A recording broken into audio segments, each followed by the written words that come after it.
11,000 વિદ્યા સહાયક ભરતીમાં ઓબીસીને 27% અનામતનો હક આપો ટેટ 1 પાસ ઉમેદવારોની કલેક્ટરને રજૂઆત।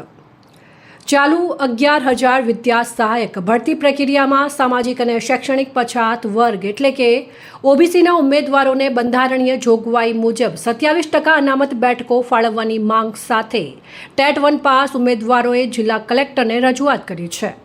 ઉમેદવારોના જણાવ્યા મુજબ વર્ષ 2024ની ભરતી પ્રક્રિયામાં રોસ્ટર રજિસ્ટ્રારના અમલને કારણે અનેક ઓબીસી ઉમેદવારો રોજગારીથી વંચિત રહ્યા હતા, જેના કારણે લાયકાત ધરાવતા ઉમેદવારોને યોગ્ય પ્રતિનિધિત્વ મળી શક્યું ન હતું। હવે ચાલુ 11,000 વિદ્યા સહાયક ભરતીમાં ઓબીસી વર્ગને તેમના બંધારણીય હક મુજબ 27% અનામતનો લાભ આપવામાં આવે તેવી માંગ ઉઠી છે।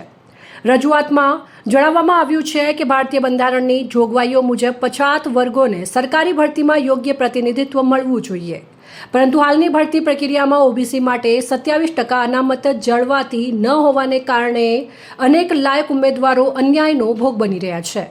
ઉમેદવારોએ વધુમાં માંગ કરી છે કે અગાઉની ભરતી પ્રક્રિયામાં ઓબીસી વર્ગની બેકલોગ બેઠકો ખાલી રહી હોય તો તેનો સમાવેશ પણ હાલની ભરતીમાં કરવામાં આવે, જેથી પછાત વર્ગના ઉમેદવારોને ન્યાય મળી શકે। આ અંગે ઉમેદવારોએ જિલ્લા કલેક્ટર મારફતે રાજ્ય સરકારના સંબંધિત વિભાગ સુધી તેમની રજૂઆત પહોંચાડી ઓબીસી વર્ગના ઉમેદવારોને યોગ્ય ન્યાય અપાવવા માંગ કરી છે।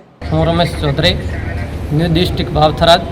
અમે આજે કલેક્ટરશ્રીને આવેદનપત્ર આપવા આવેલા છીએ કે ઓબીસી માટે 27% અનામત સીટો આપવામાં આવે, જે વર્તમાન 11,000 ભરતીની અંદર ભૂતકાળમાં 2024ની અંદર ફક્ત અમને 13% જગ્યા આપવામાં આવી હતી અને રોસ્ટરના નામે અન્યાય થયો હતો।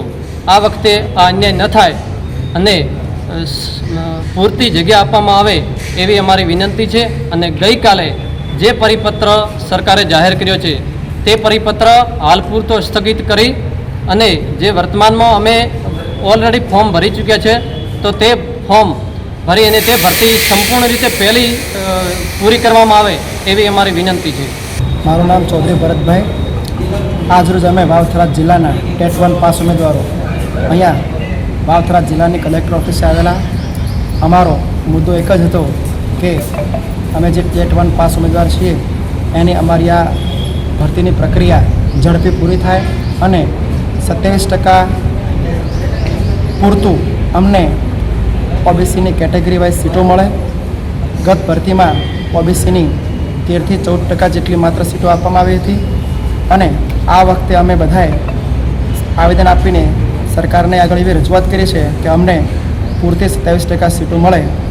અને ત્યારબાદ બીજું આજે ગઈકાલે સરકારે એક એવો પરિપત્ર બહાર કર્યો છે જ્ઞાન સહાયકનો, તો અમે સરકાર સામે વિનંતી કરીએ છીએ કે પહેલાં અમે જે ટેટ 1 પાસ ઉમેદવાર છીએ અમારા ફોર્મ ભરાઈ ચૂક્યા છીએ તો પહેલી અમારી ફરજ સાંભળશું। એવા જીતુ બારોટ, સંબંધ ભારત ન્યૂઝ, થરાદ।